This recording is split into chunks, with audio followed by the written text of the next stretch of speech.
नमस्कार दोस्तों। आज मैं जिस आपको महान हस्ती से मिलवाने जा रहा हूं, उनका नाम है अक्षय वर्मा। वो कई फिल्मों में, सीरियल में बहुत ही अच्छे ढंग से अपना किरदार निभाया है। तो आइए दोस्तों, मिलते हैं अक्षय वर्मा से। नमस्कार अक्षय भाई। नमस्कार नमस्कार। कैसे हैं आप? बस मौसम का मजा ले रहे हैं। आज तो मुंबई में अच्छी खासी बारिश है बिल्कुल और बिल्कुल पूरा बिल्कुल। महीना तंगाने के बाद आज जाके आई है। हाँ हाँ, बिल्कुल बिल्कुल। अक्षय भाई, आप सबसे पहले ये बताइए, कुछ अपने बचपन के बारे में बताइए। जी, मेरा जन्म स्थान मुंबई ही है, ये एक बड़ी कमाल की बात है। और अपने हिंदी में एक कहावत है कि जिसकी नार जहाँ दबी होती है वो शहर उसको वापस खींच लेता है। जी तो क्योंकि मेरे पेरेंट्स डॉक्टर हैं और यहीं बॉम्बे में ही काम कर रहे थे, तब जी के बॉम्बे आज के मुंबई में। तो केईएम हॉस्पिटल में फादर थे और अपने जसलोक और दो तीन जगह मेरी मदर थी, दोनों जी डॉक्टर हैं। जी तो 7-8 साल यहीं थे और उसके बाद उनका अचानक अमेरिका जाने का प्रोग्राम बन गया उनके दोस्तों के साथ, क्योंकि वो सब अमेरिका जा रहे थे। और अच्छा। तब लोग अब्रॉड जाना उतना अच्छा नहीं समझते थे। तो उनके माँ बाप ने कहा कि नहीं भाई, अभी तुम बॉम्बे भी नहीं रहो, तुम वापस जी। बिलासपुर आ जाओ। हम्म। तो शायद मैं 6 साल का रहा हूँगा और उस समय वो लोग वापस बिलासपुर जी चले गए। जी और फिर उस समय का बिलासपुर छोटा था, बहुत प्यारा था। और जी यानी हर आदमी एक दूसरे को जानता है वहाँ। आप जानते हैं छोटे शहरों में मोहल्ले जैसे होते हैं। जी जी जी। तो किसी के घर कुछ बन भी रहा है तो आप जाके पूछ सकते हो क्या बना है आज, और दो अच्छा, रोटी वेरी गुड। दबा के अभी आ सकते हो। जी जी जी जी जी जी जी। हाँ हाँ। तो ये है। और स्कूलिंग मेरी बिलासपुर से ही हुई, छत्तीसगढ़ से। अच्छा अच्छा 12th तक वहीं पढ़ा और उसके बाद फिर आगे की जर्नी रशिया निकल गए। अच्छा। हाँ, वो बड़ा इंटरेस्टिंग है कि आप रसिया तो गए थे एमबीबीएस करने, फिर वहां जी, जाकर आप थिएटर कैसे करने लगे? अब देखिए, पेरेंट्स दोनों डॉक्टर हैं तो वो भी चाहते थे कि मैं डॉक्टर ही बनूं, और मैं बिल्कुल भी खुद बिल्कुल यही चाहता था। बिल्कुल। हाँ। लेकिन वहाँ एमबीबीएस ज्वाइन भी किया, सेकेंड ईयर तक किया। लेकिन हम्म। उस बीच ही कुछ एक चीजें ऐसी हुई जिनको जी मैं डेस्टिनी ही मानता हूँ। और उस समय से, उस पीरियड से डेस्टिनी पे जी मेरा बिलीफ और ज्यादा बढ़ गया कि जी देखिए, जी। कोशिश हम सब करते हैं, बिल्कुल लेकिन बिल्कुल होता वही है जो डेस्टिन्ड होता है। तो बिल्कुल उसी बिल्कुल। Fact fact. दौरान एक इंडो रशियन कल्चरल सोसाइटी है वहाँ, शांति क्लब करके, जो जी हमारी यूनिवर्सिटी से भी एफिलिएटेड थी। उनके साथ एक जैसे अपने नुक्कड़ नाटक होते हैं वैसे वो हाँ। लोकल थिएटर्स करते हैं, छोटे छोटे थिएटर बना के। जी जी तो बेसिकली हमारा जो ग्रुप था उसका एम था to promote Indian culture in USSR. जी उस चक्कर में इतनी ट्रेवलिंग होने लगी कि जी। ऑलमोस्ट काफी हिस्सा यूएसएसआर का मैं घूम लिया। और फिर हालात कुछ ऐसे बने कि मेडिकल छोड़ दिया मैंने। But I did my BBA, क्योंकि जी। कायस्थ हूँ। हमारे यहाँ बोलते हैं रोटी कम खिलाएगा चलेगा, पढ़ा लिखा होना बहुत जरूरी है। बहुत जरूरी। जी तो बीबीए किया और फिर एक एयरलाइंस में जॉब करने लगा। तो काफी 8 साल था मैं वहाँ, काफी हम्म। लंबा समय वहाँ गुजारा। और जी उस दौरान जिंदगी ने सिखाया, बहुत बहुत सिखाया। आई मीन, इतना टफ बना दिया वहाँ पे जी कि आसानी से टूटने वाली चीज नहीं है वो। जी। क्योंकि बहुत अप डाउन देखे, बहुत टफ समय से गुजरे, बहुत हम्म। से अच्छे लोगों से मुलाकात हुई, बहुत से अजीब लोगों से मुलाकात हुई। लेकिन ये हुआ कि सीजनिंग जो एक इंसान की होती है, मेरे ख्याल से हर बच्चे को 2 साल अपने घर से दूर रहना चाहिए। जी वो वो जो पेरेंट्स का प्रोटेक्टिव लेयर होता है ना, आप जब उससे बाहर आते हैं तब आपको चीजें ज्यादा समझ में आती जी। तो आप रसिया से थिएटर किए, इसके बाद जब इंडिया वापस आए तो आप थिएटर कंटिन्यू करते रहे कि कुछ चेंज किया आपने प्लानिंग में? नहीं नहीं नहीं, मैं वहां भी थिएटर कंटिन्यू नहीं कर रहा था। वहां तो मैं एयरलाइंस में जॉब कर रहा था, फिर कुछ और एक इंस्टीट्यूशन था उसके साथ काम कर रहा था। लेकिन एक्टर बनना जिंदगी में कभी नहीं सोचा, ट्रस्ट मी फॉर दिस। हालांकि जी। Theatre at the age of 7 school से ही शुरू कर दिए थे, वो जो स्कूल के ड्रामे होते हैं। तो मुझे याद है अभी भी पृथ्वीराज की आंखें जो प्ले है, उसमें पहला स्टेज जब मैं चढ़ा था 7 साल का, तो एक तलवार पकड़ा दी गई थी हाथ में, और वो तलवार लेके हमारा काम यही था, बस ऐसे ऐसे उसको हिलाते रहो। बट जी। उसमें भी बहुत मजा आया था। वो पूरे प्ले में हम सिर्फ यही करते थे। तो बाकी फिर जो कल्चरल प्रोग्राम्स होते हैं, मुंबई में आया था घूमने। अच्छा। एक्चुअली यहाँ पे मेरी सिस्टर थी, तो सिस्टर और फादर पहले आए थे, तो मैं भी आया था। जी। और ऐसे ही था कि चलो फिल्म सिटी देखते हैं यार, शूटिंग वूटिंग देखते हैं कुछ। तो फिल्म सिटी चले गए। वहां उस समय इतना रेस्ट्रिक्शन था नहीं, घूम रहे थे। और मैं आई वाज जस्ट, यानी रशिया से वापस ही आया था, तो गोरा चिट्टा, इतने लंबे लंबे बाल, एकदम कौला आम जैसे होता है, हाँ हाँ हाँ हाँ हाँ। उस टाइप का। तो एक असिस्टेंट डायरेक्टर है मिस्टर गिरी। ये अच्छा। बड़ा इंटरेस्टिंग पार्ट है। यानी जी तब जी। भी हाँ दिमाग में ये नहीं था कि एक्टर बन जाते हैं या एक्टिंग में ट्राई भी कर लेते हैं। तो हाँ। वो मुझे देखे और बोले, यार तुम एक्टिंग करते हो? और वो बड़े देसी टाइप के लोग होते ना, शुद्ध एकदम सीधी बात करना। मैंने हाँ करते हैं। तो बोले हम एक सीरियल बना रहे हैं दूरदर्शन के लिए, तो तुम ऑफिस आना हमारे, और मैं तुमको अपने डायरेक्टर से मिलवाऊंगा। मुझे अच्छा लगा यार ठीक है। यहाँ तो दसियों कहानी चलती रहती, चलो ये एकदम फिल्मी है कि आप। मैं सड़क पे जा रहा था और एक गाड़ी आके रुकी और उसने कहा ये मेरा कार्ड है, चला। अगले दिन गोरेगांव में कामत क्लब के पास उनका ऑफिस था, वहां पहुंच गया मैं। तो मिस्टर विकास कपूर, मैं हाँ आज भी, हाँ। यानी he is like my Elder brother. और मैं हमेशा कई बार उनको बोलता हूँ, मैंने आपके चक्कर में फंस गया मैं यहाँ। बहुत तो अच्छे राइटर भी है, बहुत अच्छे, बहुत अच्छे माइथों के तो राइटर है, किंग किंग है। हाँ, उनके और साथ मैंने बहुत भी काम किया है। कमाल के इंसान है। यानी बिल्कुल बिल्कुल, बहुत बहुत सज्जन आदमी। मैं, यानी ताल ठोक के ये बात हमेशा बोलता हूँ, he is a great human being. बिल्कुल बिल्कुल। हाँ तो वहां पे भाई बड़े बड़े लोग थे, कोई एनएसडी से, कोई यहाँ से, कोई वहां से। फिर उसने बोला यार तुम्हारा ना एक ऑडिशन होगा। मैंने कहा वो क्या होगा?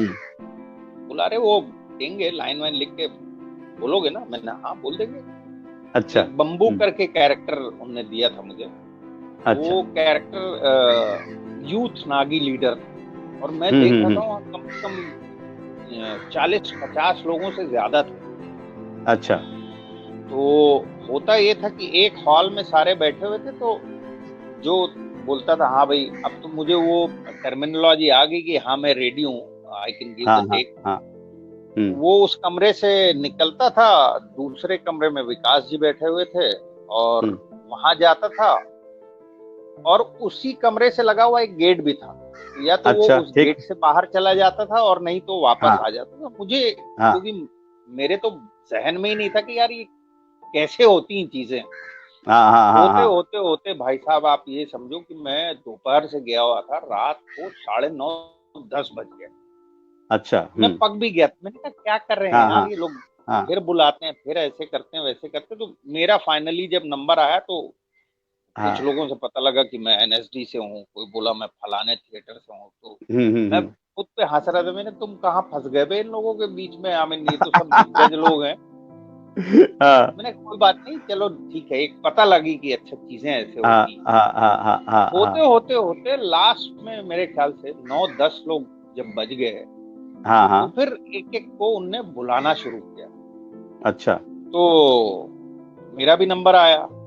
उनने एक फॉर्म दे दिया मुझे, बोले ये साइन करो। मैंने सर ये क्या? बोले अरे ये तुम कर रहे हो ना ये बम्बू हाँ हाँ हाँ कैरेक्टर। हाँ। और 500 रुपए दिए थे उस समय।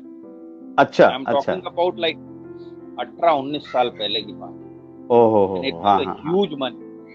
हाँ तो हाँ बिल्कुल पहले तो मैं मजाक में ले रहा था, मैंने कहा यार 500 रुपए भी दे रहा आदमी, वो भी कैश। तो और बोले एक्टिंग भी 4 करवा रहा है। दिन हाँ एक्टिंग भी करवा रहा है, और ये ना सीरियस लोग है, ऐसा नहीं कि हाँ कुछ भी। बिल्कुल बिल्कुल हाँ हाँ। तो और उस समय का DD was like leading channel हुआ करता था, DD was leading leading. Channel, बिल्कुल हाँ बिल्कुल बिल्कुल हाँ। तो बोले 4 दिन बाद निकलना है, ऐसे ऐसे कपड़े रख लेना ऐसे। तो मैं लिया हम्म पैसा, और पहले ही निकलते साथ वहां बजरंग बली का मंदिर था, उनको 10 रुपए चढ़ा दिए मैंने, ये आप अपना हिस्सा रखो। फिर घर पे फोन किया मैंने, कहा यार ये तो ऐसे ऐसे हो गया, अब मैं जा हम्म। रहा हूँ नागालैंड। तो हाँ। निकल गए नागालैंड, हम्म। और भाई साहब 70 घंटे लगे थे ट्रस्ट में। ओ हो। यहाँ से मुंबई से गुवाहाटी, गुवाहाटी से कोहिमा, और कोहिमा से फेक। और उस 70 घंटे की जर्नी के दौरान विकास जी ने रास्ते में दो एक चीजें बताई जिनसे हम अनभिज्ञ थे। कि एक तो ये कि वहां जहां हम जा रहे हैं वहां टेलीफोन नहीं है, ओहो, एक मतलब साल का घर से एकदम तकलीफ लगा। कोई लिंक नहीं। हाँ कोई लिंक नहीं। दूसरा 4 बजे के बाद उन्होंने कहा कि यहाँ से निकलना नहीं। मैंने कहा क्यों भाई? बोले नहीं ये एरिया थोड़ा सेंसिटिव है, और हम लोग भी जा रहे हैं, हम स्पेशल परमिशन पे जा रहे हैं। फिर उनने बताया कि आप लोगों का 1-1 लाख रुपए का इंश्योरेंस भी है। ओहो मतलब जान हथेली पे लेके गए। हाँ तो मैंने कहा अब यार, और उस समय एज अलग थी, कोई यानी रिस्पॉन्सिबिलिटी नहीं थी। जी जी तो जी। पहुंच गए, फिर गुवाहाटी उतरे, गुवाहाटी से एक दूसरी बस में कोहिमा गए। कोहिमा से जो जी आगे हम गए वो और छोटी बस थी, क्योंकि वो रोड अच्छा ही ऐसी कि बड़ी बसें तो उसमें जाती ही नहीं थी। और हाँ। फिर जो सबसे बड़ी ब्रेकिंग आई वो ये पता लगा कि किसी भी इंडियन फिल्म इंडस्ट्री का कोई भी शूटिंग इस डिस्ट्रिक्ट में कभी नहीं हुआ, because that is almost border to Burma. ओहो। तो हमारे साथ पुलिस प्रोटेक्शन भी थी सारा, और विकास जी के पास तो मंत्रालय से भी लेटर था, और वो सब्जेक्ट था ही वैसा। जी जी हाँ। जब वहां पहुंचे तो वो वाकई में कमाल की जगह थी। वो कोई होटल नहीं, अब मुझे तो कुछ पता नहीं था इंडस्ट्री में कैसे क्या होता है। जी जी जी तो पहुंच गए वहां तो कोई होटल नहीं, स्पीकर साहब का बंगलो था, उसी में पूरी यूनिट रह गई। तो जो लड़कियां थी बट नेचुरल है, उसमें 2 अलग रूम थे, वो उनको दे दिया गया, और बाकी लोग हॉल में ही सोते थे। डिवीजन वाइज कर दिया था कि अच्छा यहाँ से यहाँ तक टेक्नीशियन, फिर कैमरा, फिर एक्टर्स, फिर ये और विकास जी लोग भी साथ में ही थे। अच्छा तो सुबह एकदम अर्ली मॉर्निंग 4 बजे यानी भाई शूट शुरू करना पड़ता था, क्योंकि 4 बजे अंधेरा हो जाता है वहां शाम को। मुझे तो कुछ पल्ले ही नहीं पड़ रहा था, क्या डे लाइट, ये क्या बात कर रहे हैं लोग, शॉर्ट डिवीजन हो रहा है। जब शूट पे पहले दिन मैं पहुंचा तो प्रिंस जो कैमरामैन है, आज भी मेरे बड़े अच्छे अच्छा हाँ, बहुत बड़े कैमरामैन हाँ। और तो वो असेस कर रहे थे त्रिलोकी जी को। तो अब उन्होंने शॉट वॉट लगाया, तो एक बार मैंने लाइन बोल दी, फिर दूसरी बार बोल दी। अच्छा। तो फिर मैंने बोला कि यार ये क्यों मुझसे बार बार बुलवा रहे हैं, मैं कुछ गलत कर रहा हूँ क्या? बोले नहीं ये ओएस है ना। अच्छा ओएस क्या होता है? अच्छा ये सारी चीजें जो है वो मुझे नहीं मालूम था, विकास जी इसको ऑब्जर्व कर रहे हैं कहीं दूर से। तो लंच तक होते होते ना मैं पजल्ड दिखने लगा था खुद को भी, और शायद उनको भी पता लग गया होगा। तो वो बोले इधर आओ बेटा, तुमने एक्टिंग की है पहले? हाँ सर की है। तो बोले फिर तुमको ये सब चीजें समझ क्यों नहीं आ रही? मैंने अरे सर ये मतलब कैमरा नहीं फेस किया है। बोले तुमने गिरी को तो बोला कि तुमने एक्टिंग की। तो मैंने कहा सर एक्टिंग में कोई कमी है क्या, वो बताइए। सही बात है। अब ये मुझे लेफ्ट राइट और ये मिड शॉट और वाइड ये मुझे नहीं समझ आ रहा, क्योंकि कैमरे के सामने मैंने एक्टिंग नहीं की। और उसके पहले थिएटर तो आपने किया ही था। हाँ पर थिएटर में ये सब टेक्निकलिटी सर कहाँ नहीं, टेक्निकली हाँ, बिल्कुल वो तो एक 60 मिनट की जिंदगी होती, जैसा आप जी लो वैसा जी लो।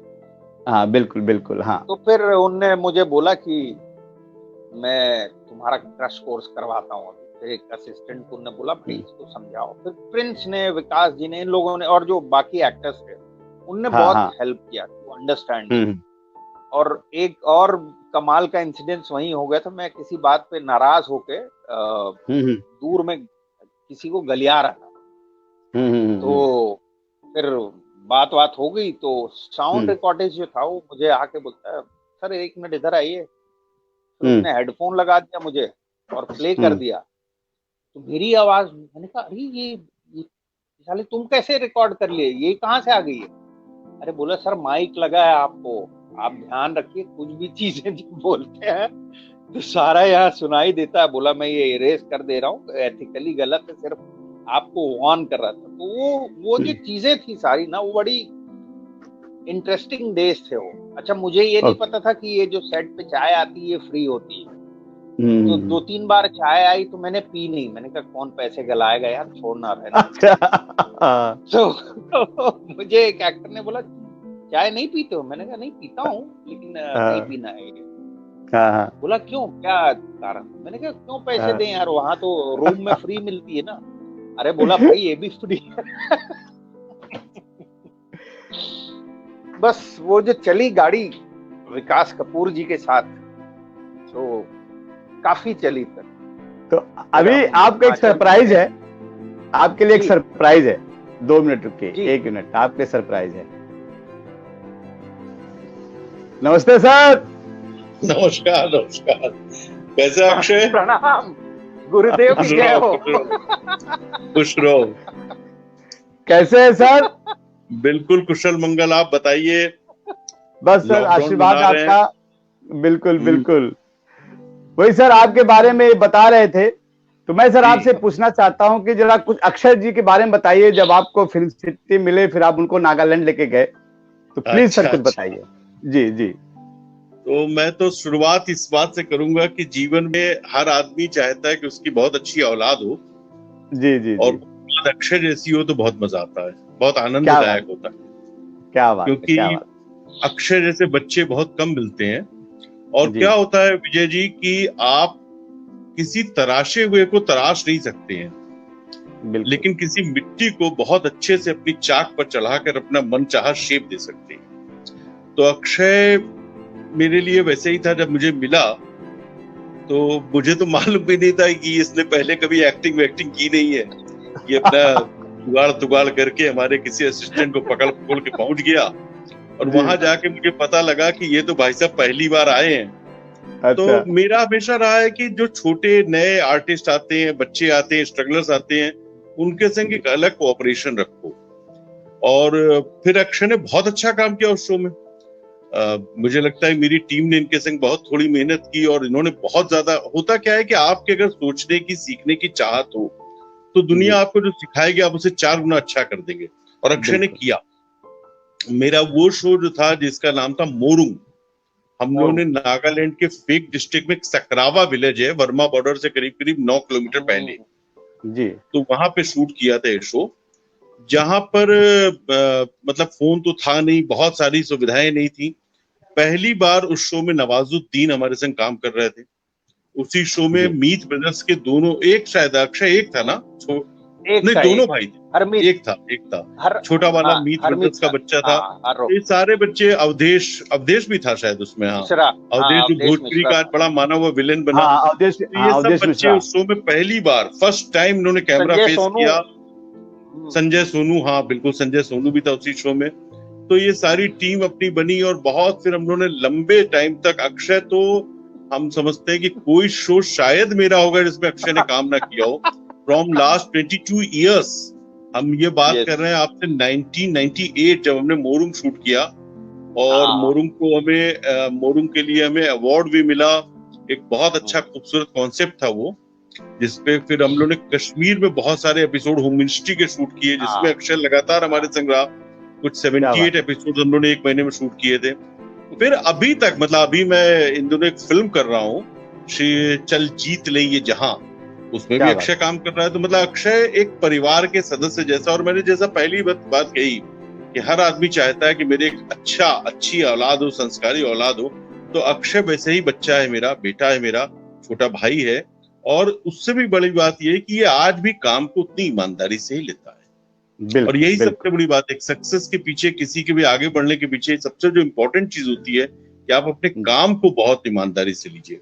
जहां तक विजय भाई नागालैंड का जिक्र है, तो मेरी लाइफ टाइम एक्सपीरियंस, मैंने शायद इस फिल्म इंडस्ट्री में सबसे ज्यादा आउटडोर किया है, मुझसे ज्यादा आउटडोर शायद किसी ने किया। और मेरे लिए एक चैलेंज होता था, जब मैं नागालैंड गया था तो मुझे याद है मैं 3 दिन तक कोहिमा के होटल में कैद रहा, वहां कर्फ्यू लग गया था।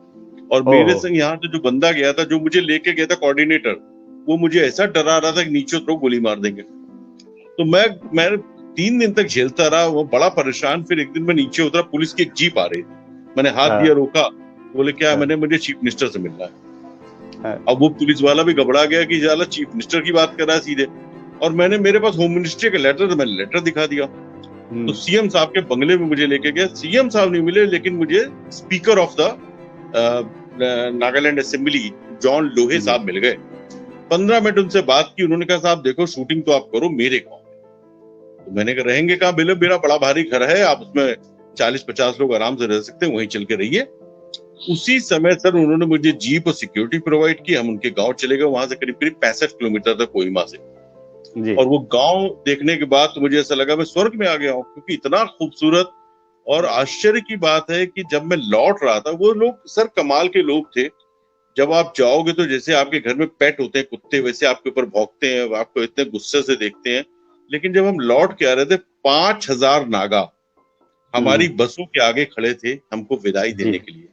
और कोई ऐसा आदमी नहीं, मतलब अक्षय को भी मैं शामिल कर रहा हूँ, कोई ऐसा आदमी नहीं है जिसको कम से कम 200-250 गिफ्ट्स ना मिले हो। इतनी चीजें, इतने उपहार उन्होंने मुझे दिए। मैंने मेरे पास 2-in-1 था उस समय, 22 साल पुरानी बात है, बहुत सारे कैसेट से मैंने उनको गिफ्ट कर दिया। तो बाकायदा डुगडुगी बजा के गांव भर में उन्होंने अनाउंस किया कि गांव में अब ये टेप रिकॉर्डर आ गया है, तो अब हम लोग इस पे गाने सुनेंगे। इतने रिमोट जगह पे काम करके, ऐसे लोगों के संग, आदिवासियों के संग रह के जो एक्सपीरियंस हम सबने लिया, वो शायद मेरा लाइफ टाइम एक्सपीरियंस है। और बात चूंकि अक्षय की हो रही है, तो फिर अक्षय पे लौट के आते हैं। अक्षय ने मेरे से बहुत सारे काम किए विजय जी, मतलब मैं समझता हूँ शायद ही कोई मेरा ऐसा शो रहा हो जिसमें अक्षय मेरे संग ना हो। रावी भी किया अक्षय ने, अभी मैं रावी कर रहा था उसमें भी था। कोई भी शो अचानक गुजरो उसमें भी था। अभी एक शो नया आ रहा है, उसमें भी अक्षय बहुत बड़े रोल में है मेरे संग, जिसकी शायद सितंबर से हम शूटिंग शुरू करने का प्लान कर रहे हैं। तो he is a like brother, he is a family member, और बहुत प्यारा। अच्छा, और सबसे बड़ी बात है, एक्टर तो अच्छा है, इंसान अच्छा होना बहुत जरूरी है। तो अक्षय की सबसे बड़ी जो खासियत है वो है इंसानियत। खुश हो रहा है बहुत आज, लेकिन नहीं, आप एक चीज मिस कर गए विकास जी। विजय सर, जीत लेंगे जहां जो है वो मेरे लिए भी बहुत प्रेशियस प्रोजेक्ट है। पूछे क्यों? क्योंकि उसमें विकास जी के बेटे डेब्यू कर रहे हैं, और सार्थक को मैंने बचपन से देखा है, यानी एज अ किड। और बीच में मेरी उनसे मुलाकात नहीं हुई, लेकिन जब हम सेट पे मिले तो 2-5 मिनट तो मुझे समझ में लग गया कि ये सार्थक ही है। And Vikas ji is a very good teacher. देखिए, मैं तो उनको हमेशा ये बोलता हूँ और सबको यही बोलता हूँ। लोग बोलते हैं आपने क्या कोर्स किया? मैंने कहा भाई देखो, मुझे कोई कोर्स नहीं मालूम है, मुझे जो टीवी करना सिखाया है वो विकास जी ने सिखाया है। क्या और बहुत सारी चीजें, यानी बहुत सर, एक आदमी, यानी बम्बू शो में one of the key character था, क्योंकि वो शायद है विकास जी एक ही पॉजिटिव कैरेक्टर था उस पूरे शो में, जो यूथ लीडर है। और आप बंबई से 72 घंटे दूर बैठे हैं और आपको पता लगता है कि ये आदमी एक्टिंग ही नहीं जानता है। लेकिन उनने ये नहीं बोला कि भैया इसका टिकट कराओ और वापस भेज दो। रादर उनने, यानी मैं तो बोलता हूँ कि उनने, I was a empty container. तो जो कुछ विकास जी ने डाला ना, उसको फ्लरिश। देखिए, अगर वो मुझे वहां डिमोरलाइज कर देते या कैरेक्टर बदल देते तो शायद मैं टूटता तो जरूर। लेकिन उसके बाद जो हिमाचल वाला शेड्यूल विकास जी ने किया, वही जो 78 एपिसोड्स की बात बता रहे हैं, उसमें विकास जी, आपको याद है, यानी 3 शो की तो कास्टिंग करके ले गए थे। और फिर जब वो 3 शो खत्म हो गए तो फिर जद्दोजहद शुरू हुई कि भाई बाकी शोज की कास्टिंग वहां होनी। तो मुझे 6 शो विकास जी ने पहले ही बोला था कि ये देख, ये 6 शो तुम पक्का कर रहे हो, बाकी किसी दिन खाली रहोगे तो देख लेना। तो उसमें ये रूल था कि अगर आप लाइन बोलोगे 2 लाइन तो पैसे मिलेंगे। तो वो जबरदस्ती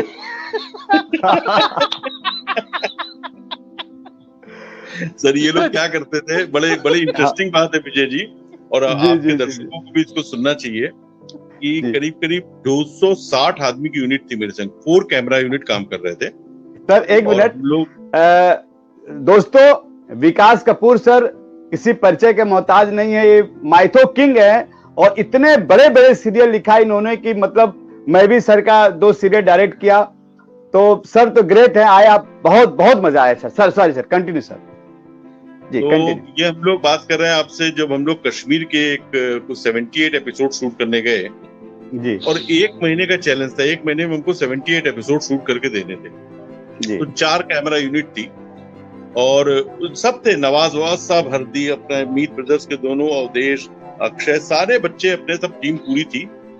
तो ये लोग क्या करते थे सर, हमने पूरे 4 होटल नगरोटा में बुक कर दिए थे कि सब लोग यहाँ रहेंगे और सामने आमने सब होटल थे। तो सुबह तो निकल जाते थे, शाम को जब आते थे तो ये ऐसे, इनका एक इशारा होता था, मतलब ये मोहर लग गई आज की, आज 2 शो की है, आज 3 शो की है, और वहां नोटिंग होती थी, जो कहते इतने शो नोटिंग हो जाती थी, मीटर डाउन हो गया है। तो वो एक मार्क था इन लोग का।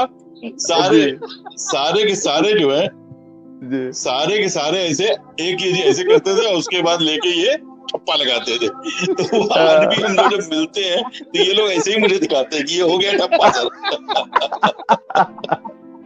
वो भी बड़ा लाइफ टाइम एक्सपीरियंस शो था हमारा।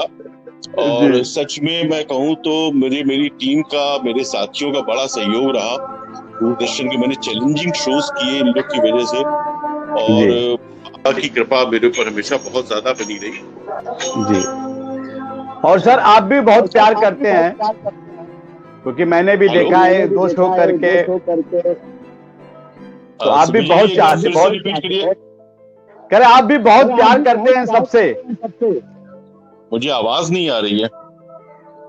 अभी आई आवाज? मुझे आवाज आपकी इको हो रहा है। हेलो, मेरी आवाज आ रही है आपको? हाँ, आवाज तो आपकी आ रही है पूरा। आपकी आवाज। हाँ, मुझे आप लोग की आवाज नहीं आ रही है। अच्छा, अभी आई आवाज? अक्षय तुम बोलो कुछ। आकाश भाई बोलिए। हाँ विकास जी, मुझे आपकी आवाज आ रही है। मुझे आपकी आवाज आ रही है। कॉल आ गई थी, इसकी वजह से कुछ प्रॉब्लम हुई है। हाँ, मुझे भी लग रहा है। आई थिंक एक रिकनेक्ट कर लीजिए, एक बार रिकनेक्ट कर लीजिए। रिकनेक्ट विकास, विजय जी उनको बोले रिकनेक्ट कर लीजिए। हाँ सर, दोबारा आ जाइए। कम अगेन सर, दोबारा आ जाइए आप। हेलो, आवाज आ रही है? आई? दोबारा आ जाइए सर, दोबारा आ जाइए, रिकनेक्ट कर लीजिए सर, फिर से आ जाइए। नहीं, आप कर लीजिए विजय जी, आप रिमूव करके रिकनेक्ट कर लीजिए उनको। नहीं, वो नहीं, सिस्टम नहीं है, वो नहीं है। हाँ, 1 मिनट देखता हूँ मैं। उनको रिकनेक्ट कर लीजिए। हाँ सर, आवाज आई? नहीं, अभी आवाज बिल्कुल नहीं आ रही है मुझे। नहीं आ रही? अच्छा, आपकी तो आ रही, हम लोग की नहीं आ रही है। हाँ, आपकी आ रही है विकास जी, आपकी तो आ रही है, शायद हम लोग के लिए सर नहीं। मैं बाद में किसी वक्त बात करूंगा आपसे। ठीक है, कनेक्ट कर लीजिए। और सब लोगों को सलाम करता हूँ, साईं राम बोलता हूँ। Thank you sir, thank you.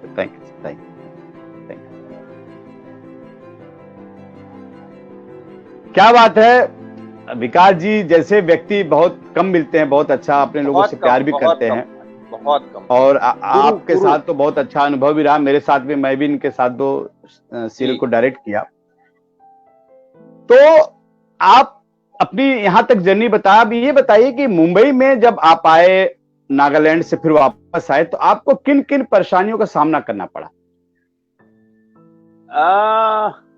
Nagaland से आने के बाद वो एक अलग जर्नी। देखिए, विकास जी ने मुझे एक बात बोली थी। हाँ। उन्होंने कहा कि अपना दायरा जो है ना, हमेशा ब्रॉड रखना, यानी बिल्कुल न सिर्फ सीरियल में फंसना, न सिर्फ फिल्म में फंस जाना नहीं, यानी be open to all the things which are good. और तब तक तो काफी ग्रूम कर चुके थे मुझे वो, तो खुद का एक कॉन्फिडेंस लेवल जो है वो आ गया था जी। तो चीजें शुरू होना शुरू हुई और फिर मुझे लगा कि यार इस चीज को एज अ करियर लिया जाए अब, क्योंकि ऑनेस्टली स्पीकिंग इनिशियली मुझे बोलते ना बिना टू मच ऑफ एफर्ट सब मिल गया था। मैंने विकास जी ने बोला कि नाउ देखो अभी इसको आगे ले जाना तुम्हारा काम। तो फिर लोगों से मुलाकातें करना शुरू की। फिर एक चलते चलते एक फिल्म आई जिसमें पहले जो डायरेक्टर हैं उसके वो किसी और बड़े नाम को लेना चाह रहे थे, लेकिन उनने शायद मेरा काम कहीं देखा था।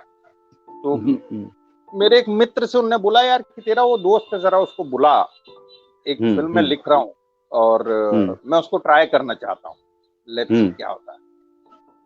तो तब तक वो जो रशिया का गोरापन चिट्टापन वो सब खत्म हो गया था, अपन देसी लुक में आ गए थे। हाँ। तो मुलाकात हुई, उनका नाम अरशद सिद्दीकी है और एक फिल्म वो बना रहे थे मेम साहब। तो बहुत कमाल की स्टोरी लाइन थी उसकी। एक छोटा जो छुड़बैये गुंडे होते हैं ना, जो छोटा सा किसी को थ्रेट कर दिया, वहां से पैसा कमा लिया, और धमकी दे दिया, वहां से पैसा कमा लिया, उसका अफेयर हो जाता है एक प्रोस्टिट्यूट से। और प्रोस्टिट्यूट को वो बोलता है मैं तेरे को यहाँ से निकाल के ले जाऊंगा एक दिन। तो अगर आपको प्रोस्टिट्यूट रेड लाइट एरिया के रूल्स मालूम हो, अगर किसी प्रोस्टिट्यूट को निकालना है तो यू हैव टू पे सम मनी। तो वो बोलती है अबे मेरे को छुड़वाने के पैसे कहाँ से लाएगा तू यहाँ, और तेरी औकात क्या है। तो उन्होंने वो स्टोरी लाइन बताई, तो मैंने कहा भाई ये प्रोस्टिट्यूट कर कौन रहा है। तो उन्होंने बोला युक्ता मुखी, मिस वर्ल्ड। मैंने कहा she is ready to do such role. तो बोले हाँ, क्योंकि उस फिल्म में प्रोस्टिट्यूट ही नहीं है, बेसिकली दिल्ली रॉयड से एक दलाल एक लड़की को उठा लाया था और उसने उस लड़की को यहाँ बेचा है। बैकग्राउंड ये है उस प्रोस्टिट्यूट का। तो शुरू में मुझे लगा यार युक्ता मुखी के साथ मुझे लेने की बात कर रहे हैं, ये आदमी टाइम पास कर रहा है, क्या होगा क्या नहीं होगा भगवान जाने। लेकिन सर हफ्ते भर में उनने बोला कि आओ ऑफिस तुमको मिलवाते हैं, और तब तक युक्ता जी अपने कैरेक्टर पे काम करना शुरू कर चुकी थी, और वो कुछ 150 रुपए की साड़ी ले आई थी उनने कहीं से, और वो पिछले 15 दिन से वही साड़ी पहन रही। I mean she was working on her character. तो जैसे ही मैं मिला तो एक वैसे वाले लहजे में उनने बोला है नंदू आना। अरे ये तो भाई ये तो पूरा कैरेक्टर में है, पूरा कैरेक्टर में है। तो एक सेकंड को तो मैं हिल गया। फिर मैंने कहा अच्छा भाई साहब मेरा ऑडिशन ले रहे हैं। तो फिर सर मैंने भी उनको दिया छक्का। मैंने अभी इतने लोगों का बिस्तर गर्म करके आई, जा नहा के आ पहले, अपन तेरे से बाद में बात करेगा जी, और एक दिन निकाल के लेके जाएगा तेरे। नंदू भाई दीगे ने बोल दिया तो समझ जाने का बस, क्योंकि ये लाइन थी उस कैरेक्टर की। तो फिर जो डायरेक्टर थे मेरे वो थोड़े चौड़े हो गए, देखिए मेरी खोज है ये।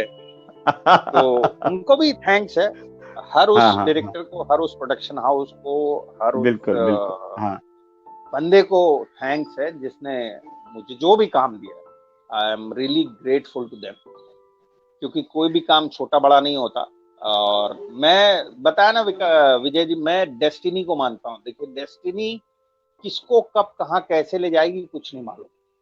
बिल्कुल। फिर वो फिल्म आई, लोगों ने बहुत अप्रिशिएट किया, और उसका प्रीमियर किया था हमने फॉकलैंड स्ट्रीट के थिएटर में बॉम्बे में। एंड ट्रस्ट मी, उसमें वो मेरा कैरेक्टर इंटरवल में ही मर जाता है। लोग इतने नाराज थे उस चीज को लेके, बोले यार तुमने नंदू को मार दिया। अब देखिए ऑडियंस भगवान होती है, और वो जो बोले आपको वो मानना ही पड़ेगा।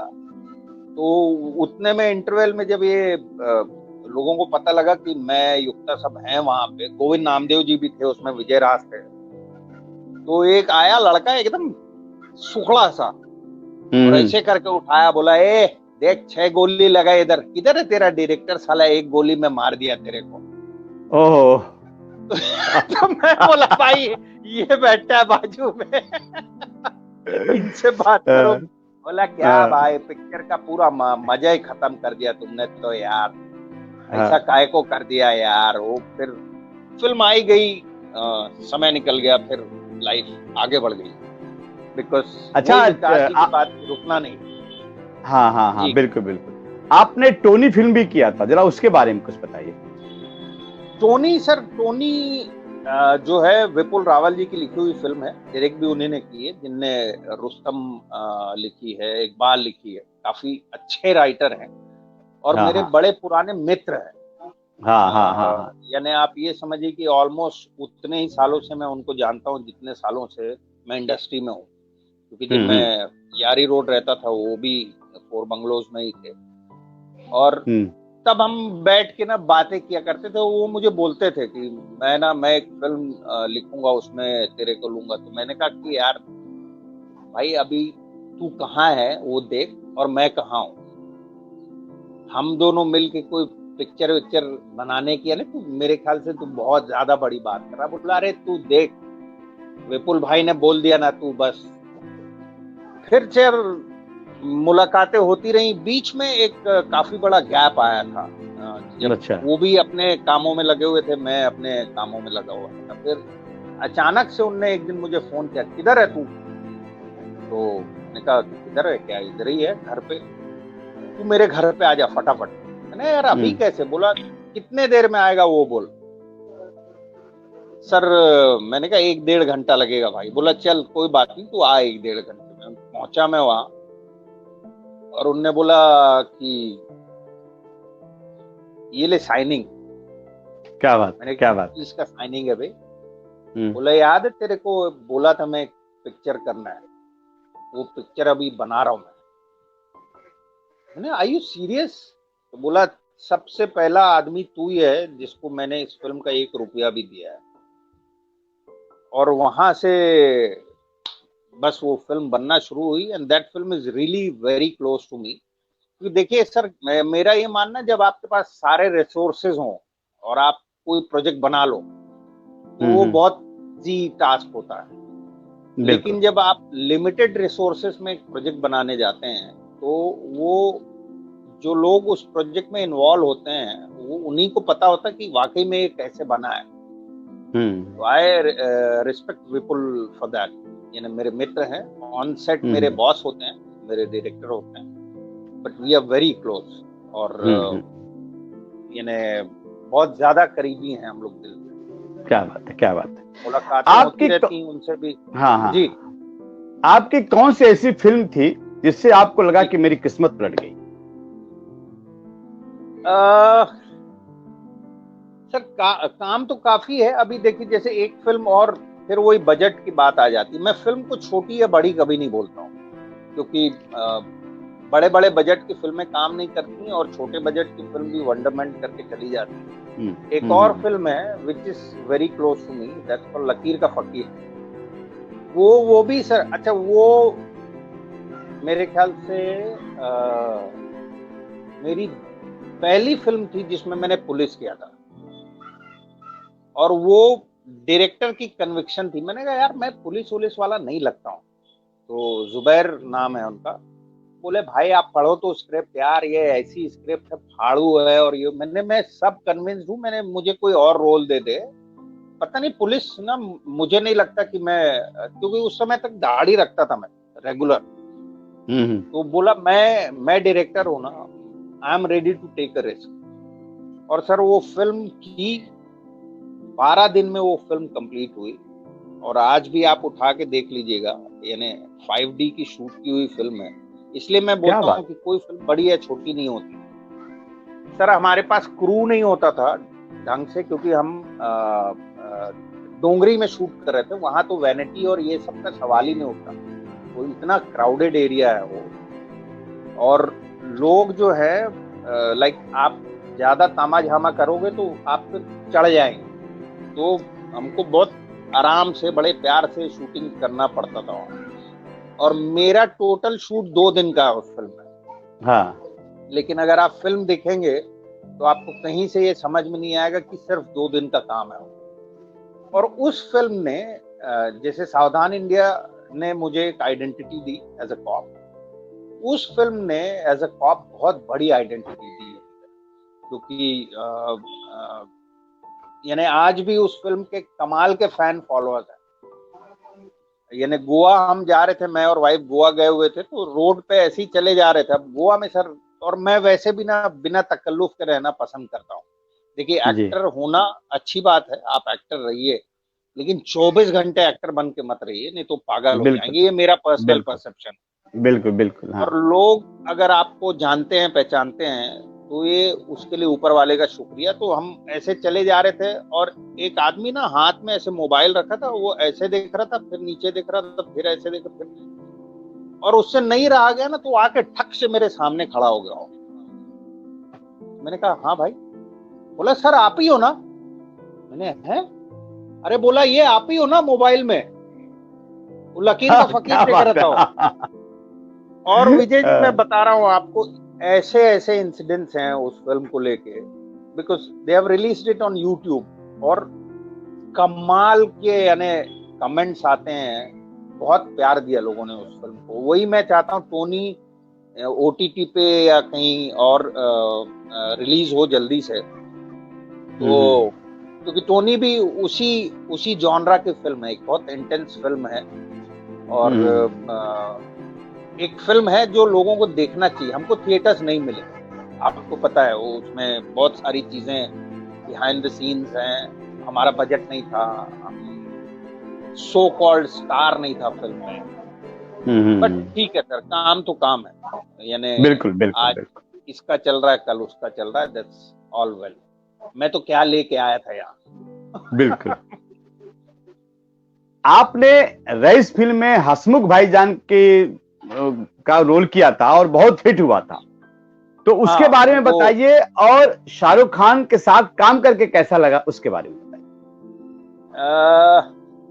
देखिए, रईस भी ना एक कमाल का इंसिडेंस है। हनी त्रेहान के यहाँ मुझे किसी ने बोला था कि हनी भाई अभी कास्टिंग कर रहे हैं। राहुल सर के साथ मैंने एक्चुअली एक फिल्म की थी पहले, सोसाइटी, जो बाद में किसी कारणवश अभी भी अटकी हुई है। तो मुझे पता लगा कि राहुल सर डायरेक्ट कर रहे हैं, तो मैंने कहा चलो यार, आप जब आप एक डायरेक्टर के साथ काम किए हो तो आपका कंफर्ट जोन अलग हो जाता है। लेकिन कास्टिंग क्योंकि हनी भाई कर रहे थे, तो मैं गया, तो उन्होंने बोला यार एक्चुअली तू थोड़ा सा लेट हो गया है, क्योंकि मेजर कास्टिंग तो आशुतोष है उनका, आशुतोष झा असिस्टेंट है उनका। बोले वो तो हो चुका है, अभी देखते हैं। तो आशुतोष निकल के आया, बोला नहीं नहीं सर रुकिए एक मिनट, मैं आपको एक स्क्रिप्ट देखता हूँ, एक टेस्ट करते हैं। एक्चुअली रईस में मैंने मूसा का भी ऑडिशन दिया था। अच्छा। तो मटन मार्केट में। हाँ। तो फिर बाद में मुझे पता लगा कि मूसा के लिए मोहित भाई शायद पहले कंसिडर हो चुके थे, उनके पास स्क्रिप्ट नहीं थी इसलिए। और उसी दौरान मैं प्रगति करने चला गया था जयपुर आपके साथ। तो जब जयपुर में थे तो इनका फोन आया कि यार वो अच्छा, सबसे कमाल बात ये, मैंने हसमुख भाई का ऑडिशन कभी नहीं दिया। आई डोंट नो राहुल भाई ने कौन सा मेरा काम देखा, तो उनको लगा कि अच्छा ये कॉमेडी, क्योंकि सर अगर आप फिल्म के हिसाब से देखें तो एक पूरा गाना है मेरा उसमें। हाँ बिल्कुल देखा। हाँ बिल्कुल। और जो 3-4 सीन है उसमें भी अच्छी खासी प्रेजेंस है, तो एक बुके अच्छा बन जाता है उससे आपकी प्रेजेंस का। तो जब मैंने बोला यार लेकिन ये कौन सा कैरेक्टर, मैंने तो दिया ही नहीं। बोले नहीं भाई, वो राहुल सर बोल रहे हैं कि वो ही समझाएंगे आप, तो ऐसे ऐसे है, इतने दिन का काम है। तो मैंने कहा लेकिन अभी तो मैं जयपुर में हूँ और ये लंबा शेड्यूल है। तो बोला आप कब आने वाले हो? तो मैंने कहा लगेगा 15-20 दिन के आसपास। बोला कोई बात नहीं, आप उसके बाद आके एक बार हमारे राइटर हैं उनसे मिल लीजिएगा। मैंने कहा ओके। अब सर बात आई गई, खत्म हो गई। मुझे लगा यार तो कौन 15 दिन ये लोग रुकने वाले हैं या क्या करने वाले हैं। उसी बीच जयपुर में ही जब अपन थे तो इनके डिजाइनर का भी फोन आ गया मुझे। हाँ। तो फिर विकास से मैंने बोला कि भैया ये मेजरमेंट इनको क्या क्या चाहिए वो जरा समझ ले। तो विकास ने दिया। तो जब मैं आया तो ऑलरेडी कपड़े वपड़े सब तैयार पड़े हुए हैं। मैंने अरे मामला सीरियस है। हाँ। और जो गाना हुआ है वो लास्ट में हुआ है, फिल्म कंप्लीट होने के बाद, क्योंकि उनको एक अच्छा। हाँ। तो अब देखिए, इसलिए मैं बोल रहा हूँ डेस्टिनी, उस फिल्म में दसियों कैरेक्टर थे, दसियों सिचुएशन थी, कहीं और शूट हो सकता था, किसी और पे शूट हो सकता था, लेकिन वो मेरी डेस्टिनी थी वो गाना। तो गाना जब शूट हो रहा था तो मेरा राहुल सर से पूछा भी मैंने, सर ये रहेगा ना पिक्चर में? बोले पागल है क्या, इतना पैसा खर्चा कर रहा है, नहीं रखना होता तो शूट ही नहीं करते ना। और तेरे को तो मेरा काम करने का पैटर्न मालूम है। हाँ। आप बिलीव नहीं करोगे, जब तक फिल्म रिलीज नहीं हुई थी मैंने किसी को नहीं बोला कि मेरा गाना भी है उसमें। मैंने है यार 3-4 सीन है, कुछ देखते हैं क्या रहता है। आपको भी पता क्या रहता है, इज वेरी इंपॉर्टेंट। बिल्कुल बिल्कुल बिल्कुल। तो सर लोगों को पता ही नहीं था, एक्सेप्ट देन माय वाइफ और बेटी के अलावा किसी को नहीं मालूम था कि मैं रईस कर रहा हूँ। क्योंकि मैं बहुत डरता हूँ इन सब चीजों को बोलने से। क्या होता है, आप बोल दो, बाद में पता लगा कट कुट आ गया, तो अब सबको क्या एक्सप्लेनेशन देते रहोगे आप? है कट गया यार, कट गया, ठीक है। जब लोगों के थिएटर से फोन आए तब मजा आया। और वो बोले तेरी भैंस की टांग, तेरा गाना भी है इसमें। तेरी भाभी चिल्ला के फोन के, तुम बहुत बदतमीज हो, तुम बताए नहीं। वो फिल्म बफ है सर, सब गांव वाले। वो यानी उनको पहले दिन ही फिल्म देखनी होती है। और शाहरुख की तो बहुत बड़ी, तुम शाहरुख के साथ काम की, तुम मुझे बताए नहीं। मैं मिलने आती उनसे, अरे मैंने कहा यार ये बताओ कैसा लग रहा है? बोले अबे कमाल लग रहा है। फिर मैंने कहा कि अच्छा रह गया ये, और रह गया तो रह गया। और शाहरुख खान का व्यवहार कैसा, उनके बारे में कुछ बताइए कि आप लोगों के साथ कैसा? For me very honestly he is a very good को एक्टर। हालांकि मैंने भी बहुत देखी कहानियां, बहुत सारी आप सुनते हैं, कभी वो सच होती कभी नहीं होती। मैं उनके साथ करीब 7-8 दिन हम साथ थे, और मुझे कभी नहीं लगा कि उनने अपने स्टारडम को सिर्फ मुझ पे नहीं, किसी पे भी थोपने की कोशिश की। यहाँ यानी मुझे लगता है कि यही चीज, वो जो मैं आपको बात बोल रहा था कि मैं एक्टर हूं बट मैं इंसान पहले हूं, बिल्कुल आपको वो शायद नहीं भूलना चाहिए कि आज सर सनराइज ये हुआ, तो ये आज की आज ये सूरज यहाँ जाएगा। अगर आप या कोई भी इंसान चढ़ रहा हो तो ये मत भूलिए कि अगर आप पीक पे हैं तो वहां से डाउन ही है। एक मडोना का बहुत इंटरव्यू कमाल सुना था मैंने, उसमें जर्नलिस्ट ने उससे पूछा कि आपको अपनी जिंदगी में सबसे इनसिक्योर कब फील हुआ था? तो उसका जवाब था जब मैं अपने करियर के टॉप पे थी। वो जर्नलिस्ट चौंक गया, बोला क्या बात कर रही हो, उस समय क्यों इनसिक्योर हुई आप? बोली क्योंकि मुझे पता है कि इसके बाद डाउन ही है। बिल्कुल। And this is the reality. तो मैं तो यही बोलूंगा sir, it was great working with him. I mean I have no issues. आपने इतना सीरियल किया, बड़े बड़े अच्छे रोल किया, सावधान इंडिया हो, देवी हो, बहुत अच्छे सीरियल किया। प्रगति सीरियल के बारे में कुछ बताइए। बहुत दमदार रोल था उसमें। हाँ वो दमदार रोल था, और कैसे हुआ था वो आपको ज्यादा अच्छा मालूम है। उसके डायरेक्टर हैं श्री विजय के सैनी। तो हुआ ये था कि मैं फिल्म सिटी में शूट कर रहा था, तो अजय धांसू जी का फोन आया मुझे कि भाई कहाँ हो आप? मैंने कहा फिल्म सिटी में हूँ। बोले आओ ना एक शो, अजय जी के साथ मैंने माटी के बन्नों किया हुआ था जिसमें श्याम माहेश्वरी थी जी। अच्छा, अजय जी का भी कॉल मुझे मेरे ख्याल से 4-1 साल बाद ही आया होगा, उस बीच हमारी कोई बातचीत नहीं। तो मैंने कहा अच्छा, तो बोले, मैंने कहा कहाँ आना है यार, मैं तो अभी जस्ट, बोला बहुत अर्जेंट है, आज ही मिलना है। तो मैंने कहा कहाँ मिलना है? तो फिर उनने वो जो अपना ऑफिस का एड्रेस है वो दिया। हाँ। तो मैंने कहा अच्छा ये तो पास में ही है, मैं आता हूँ। तो मैं थक गया था, लेकिन फिर भी मैंने कहा नहीं यार, काम है, पहले चलते हैं। अच्छा, उस समय तक मुझे ये अंदाज नहीं था कि ये डेली सोप है जो इमीडिएट ही कुछ शुरू होने वाला है। हाँ, और उस समय रईस कि यानी वो ऑडिशन जो पहले वाला था वो मैं दे चुका था, तो मुझे भी नहीं मालूम था आगे क्या हो रहा है क्या नहीं हो रहा है। लेकिन मन में था कि यार ऐसा ना हो कुछ फंस जाए और ये फिल्म छूट जाए। तो आया तो मुलाकात हुई श्री विजय के सैनी जी से। उन्होंने मुझे याद मोबाइल पे एक एपिसोड दिखाया मुझे, बोले यार ऐसा ऐसा है। और एक्चुअली आपको शायद ध्यान होगा, मुझे बुलाया था उस पायलट के लिए शायद, जो दूसरा वाला, करेक्ट? गलत बोल रहा? हाँ। तो फिर वो पायलट के लिए तो बात हो गई थी। फिर आपने ही शायद बोला कि यार एक और चीज है, देखो ये एपिसोड ऐसे ऐसे। मैंने कहा अरे तू निमे बाली है? बोले आप इनको जानते हो? हाँ भाई जानता हूँ, यानी मेरे तो वन ऑफ द गुरुज में से हैं ये, क्योंकि देवी में बहुत अच्छा समय हमने बिताया था उनके साथ। तो फिर आपने कहा कि इसमें एक कैरेक्टर है बैक ऑफ द स्टोरी। तो फिर आगे बात चली जो दहेज की।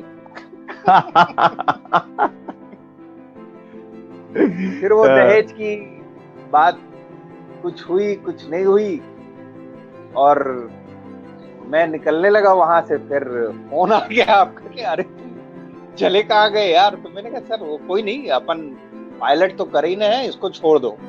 आप बोले अरे वापस आओ यार, अभी बात करेंगे, अभी इसको खत्म करते हैं। फिर आए सर, बस तो उस दिन से जो जुड़े, और वाकई में जो प्रगति ने बोलना चाहिए, जो एक पॉलिशिंग करने का मौका दिया उस समय, वो कमाल है सर। वो भी यूनिट अलग है, वो एक्सपीरियंस अलग है, वो जयपुर अलग है। मैं तो आज भी राजा साहब से, जिनके हवेली में हम रुकते थे, उनसे अक्सर बात, परसों ही फोन आया था उनको। हाँ। बहुत मिस करते, बड़ी अच्छी टीम थी, बहुत अच्छी स्टोरी थे, और आप लोग बहुत अच्छा काम भी कर रहे थे। मतलब मुझे तो डीडी का शो था, लेकिन हिट शो था सर। लोग, आप बिलीव नहीं करोगे, लोग बोलते थे भाई अगर ये शो डीडी के अलावा कहीं और चल रहा होता तो आप स्टार बन जाते। लिटरली मुझे कमेंट आया था, क्योंकि आप लोगों ने भी सर जो मेहनत की थी, यानी जो शेट्टी जी ने भी जो यानी जो अपना दिल उनने दिखाया था, बिल्कुल हाँ प्रोड्यूसर साहब, उनने कभी रोका नहीं किसी क्रिएटिविटी को लेके या किसी चीज को लेके। और निमे भाई तो निमे भाई हैं, और उनके साथ ही मेरा पूरा ट्रैक था वो, और बाकी भी सारे एक्टर्स, अमिता जी और बाकी लोग, अपने कृष्णा भाई, मनीष। तो वो सर, वो कमरों में एक साथ रहना, और वो सुबह 7 बजे रोल, मतलब 7 बजे रोल। और वो और हम लोग जब गर्मियों में शूट करते थे, अरे बाप, कितनी गर्मी जयपुर पड़ती। अरे बाप रे बाप। तो एक सरप्राइज आपके लिए जी, एक और सरप्राइज, महत्वपूर्ण सरप्राइज। हाँ, क्या हाल है रिजवान, कैसा है? आवाज नहीं आ रही, आवाज म्यूट, उसको खोलो आवाज। जी सर, जी आवाज आ रही है? जी सर, जी कैसे हो? बढ़िया, बड़ा हो गया, छोटा सा था, बड़ा हो गया, ये स्टार होने वाला सर, ये आने वाले समय का।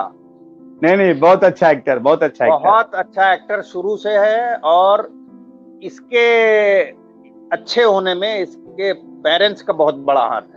बिल्कुल। यानी मैं इसके फादर का लिटरली फैन हूँ। आई मीन अब्बास भाई इज अ ग्रेट मैन। बहुत बढ़िया।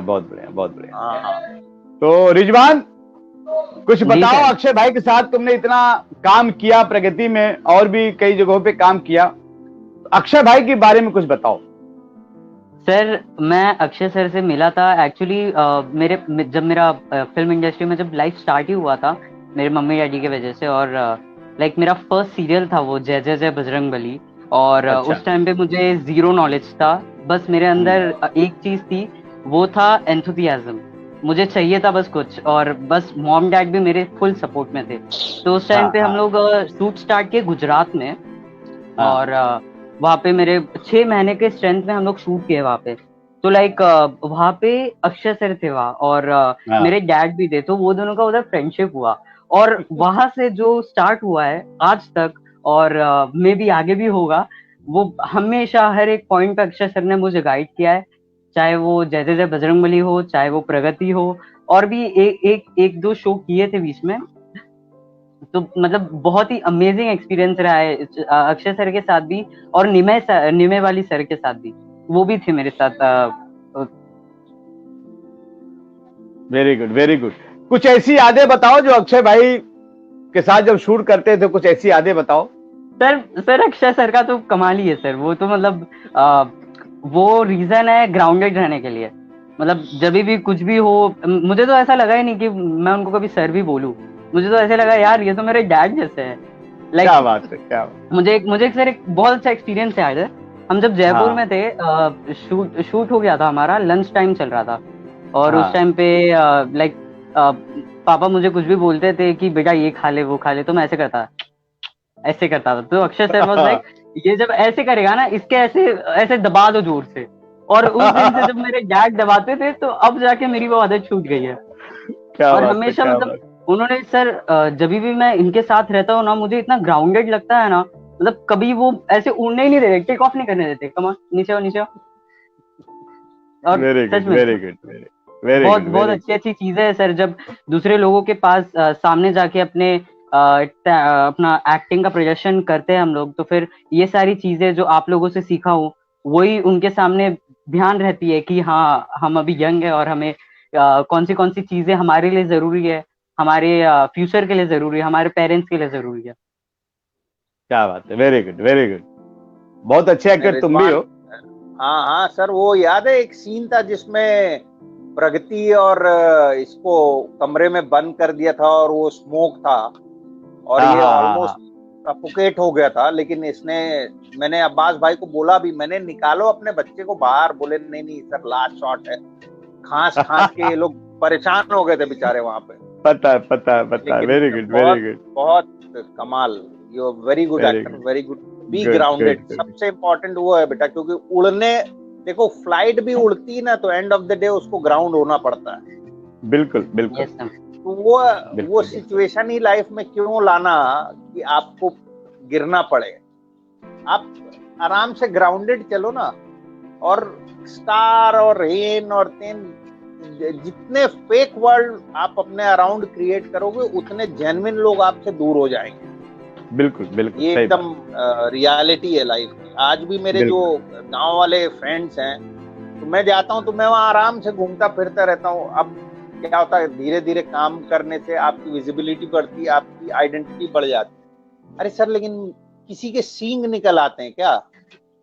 मैं आराम से जाता हूँ। आज भी वो परचूनिये की दुकान में, तो वो बोलता अरे यार आप खुद आ जाते हो, तो मैंने अब क्या करूं, पिताजी को भेज दूं सामान लेने। अगर मैं गांव में तो मैं ही जाऊंगा ना। बिल्कुल बिल्कुल बिल्कुल, वेरी गुड, वेरी गुड। ठीक है बेटा, ओके, थैंक यू बेटा, थैंक यू। अच्छा है रिजवान, वेरी गुड। जी sir, bye sir, bye sir, all the best, all the best, bye bye bye bye. बड़ा अच्छा लगता है जब अपने लोग मिलते हैं और अपनी तारीफ करते हैं, बहुत अच्छा लगता है। आपने कई हिट एड भी किए, जिसमें टायर वाला है और आपका एक्सिस बैंक का आ रहा है, तो जरा उसके बारे में कुछ बताइए। सर एड मेरे ख्याल से one of the most fair work मैं बोल सकता हूँ उसमें, क्योंकि क्या होता है, जेन्युइन ओपननेस है उसमें सारी। आपको ऑलमोस्ट हाथ के हाथ दिख भी रहा है बिल्कुल, कौन वहां पे है कौन नहीं है, क्या कैसा हो रहा है। और फिर एंड ऑफ द डे वो जब सर हार्ड वर्क करके रिजल्ट आता है तो बहुत मजा आता है। अभी जो लेटेस्ट एक्सिस बैंक का किया मैंने, वो देखिए इतना एक अजीब सिचुएशन में मैंने किया कि मेरे पेरेंट्स की 50th एनिवर्सरी थी 6 दिसंबर को। अच्छा। और हाँ, हमको जाना था घर, और ये मेरे ख्याल से 30 नवंबर या 1 दिसंबर के आसपास मेरे ख्याल से मैंने ये वाला ऑडिशन दिया था। मैंने बोला यार आपको ना मुझे इमीडिएट बताना पड़ेगा ये कि हुआ है कि नहीं हुआ है, क्योंकि ऐसा ना हो कि आपके चक्कर में मैं जाऊं ना और यहाँ पता लगे वो टिकट का भी नुकसान, यहाँ काम भी ना हो, क्योंकि नॉन रिफंडेबल टिकट थी वो। बिल्कुल, हाँ। उन्होंने बोला सर आप टेंशन मत लीजिए, हम आज रात में ही आपको कंफर्म कर देंगे। तो मैंने कहा ओके, क्योंकि नेक्स्ट डे जाना था। तो रात में आप समझिए अराउंड 1 बजे कंफर्मेशन आई।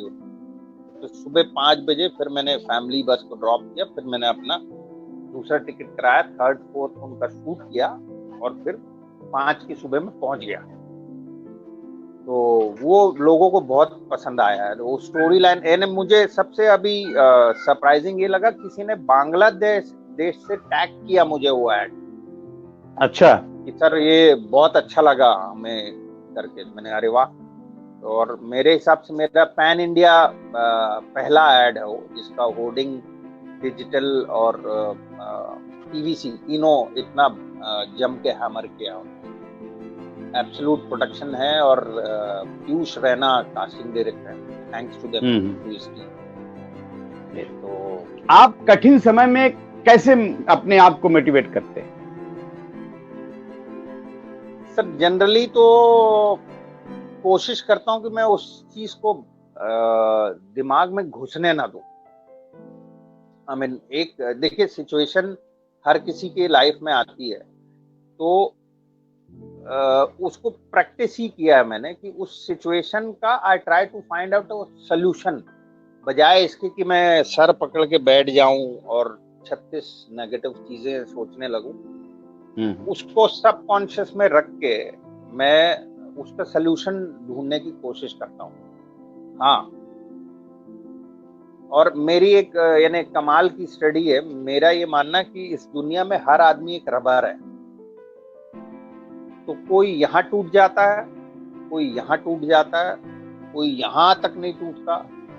तो वो जो इलास्टिसिटी ऑफ अ पर्सन है, वही मेन चीज है कि आप अपने आप को कितना दूर तक टूटने से रोक सकते हैं। और मेरी family, I am very blessed.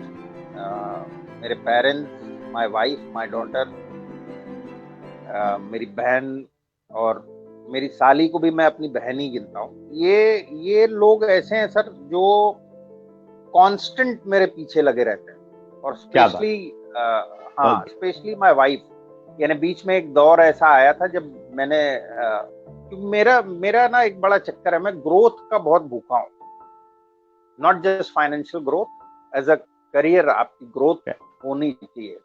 बीच में ऐसा लगा था कि यार अब ना मामला जो है वो बढ़ नहीं रहा है, तो मैंने उसको बोला चल निकल लेते हैं वापस, क्योंकि मैंने वो डोर हमेशा ओपन रखा है। बजाय इसके कि एक हिंदी में कहावत है, प्रतिष्ठा में प्राण गंवाना। देखिए, अगर कुछ एक समय ऐसा आया कि चीजें नहीं मूव हो रही है, आपको लग रहा है कि आप ओवर प्रेशराइज हो रहे हो, तो या तो आपके पास कोई ऐसा आदमी हो जो आपको उस समय संभाल ले, बिल्कुल, जैसे परिवार या दोस्त या कोई भी। और नहीं तो उस सिचुएशन में पिसने से अच्छा है move away for time being. ये मेरा मानना है। किताबों के हिसाब से ये एस्केपिज्म हो सकता है, लेकिन मेरा ये मानना है कि भाई आदमी एक नौकरी करता है और नौकरी नहीं जमती तो नौकरी बदलता है। लेकिन हमारे फील्ड की अगर स्पेशली आप बात करें तो बहुत सारे लोगों को मैंने ऐसा देखा है कि नहीं कुछ हो रहा है तो यहाँ रह के परेशान मत होइए, 6 महीने घर रह आइए, कुछ नहीं बिगड़ेगा सर। जो आपकी डेस्टिनी है, आपको भी इससे पता होंगे कितने एक्टर्स ऐसे हैं जो घर चले गए थे और उनको घर से बुलाया गया कि नहीं भाई तू ही चाहिए अभी। बिल्कुल बिल्कुल, तो बीच में ऐसा हुआ है। हाँ, यहाँ रह के फ्रस्ट्रेट होने से अच्छा है यू चेंज योर, गाँव जाइए, रहिए 2-4 महीना, भात दाल खाइए, खेत में घूमिए, तो थोड़ा मन साला हल्का होगा, तो लड़ने की शायद दूसरे ढंग से ताकत आएगी आपके पास। बिल्कुल बिल्कुल, ये मेरा बिलीव है। बाकी डेस्टिनी। बिल्कुल। जो लोग इस फील्ड में आना चाहते हैं जी, उनके लिए कोई संदेश, कोई मैसेज? सर ये क्या बोलना चाहिए, ज्ञान नहीं है सबसे पहली बात। मैं ज्ञान नहीं दे रहा हूँ, but I am just telling you the reality. वो ये है कि एक तैयारी के साथ आइए, अपने आप को आंक के आइए। मैं ही सुपरस्टार बनूंगा सोच के मत आइए, ये मैं मानता हूँ। आप चलना शुरू कीजिए उन सीढ़ियों को, और फिर आपको ग्रेजुअली समझ में आएगा कि आप कहाँ तक जा सकते हैं। और नहीं तो पिताजी को बोलिए कि मेरे लिए एक फिल्म बना दो। सबसे शॉर्ट एंड स्वीट रास्ता वो है। तो भी आपको पता लग जाएगा कि आपकी जर्नी कहाँ तक जाने वाली है। बिल्कुल।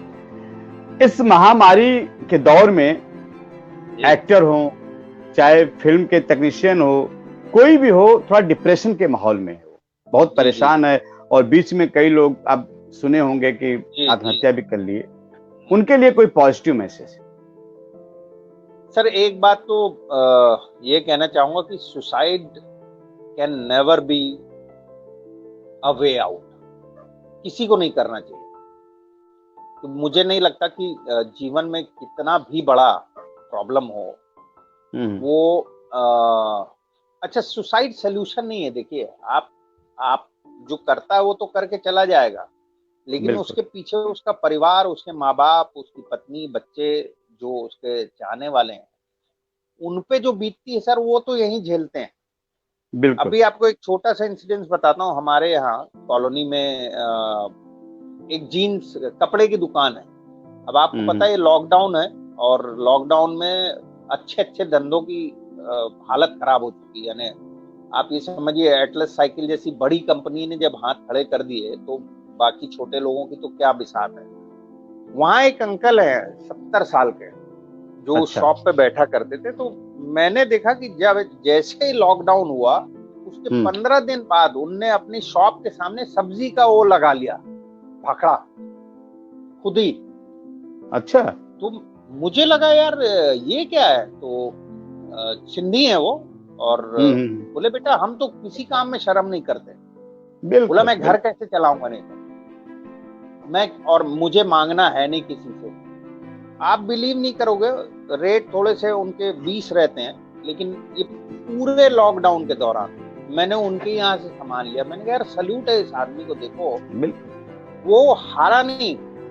बोले देख अंदर लाखों रुपए का माल पड़ा है, लेकिन ये माल मेरे कोई काम का नहीं है, क्योंकि बायर्स ही नहीं। बहुत बोला ये है ना, इसके बायर्स हैं, मैं ये बेच रहा हूं अभी।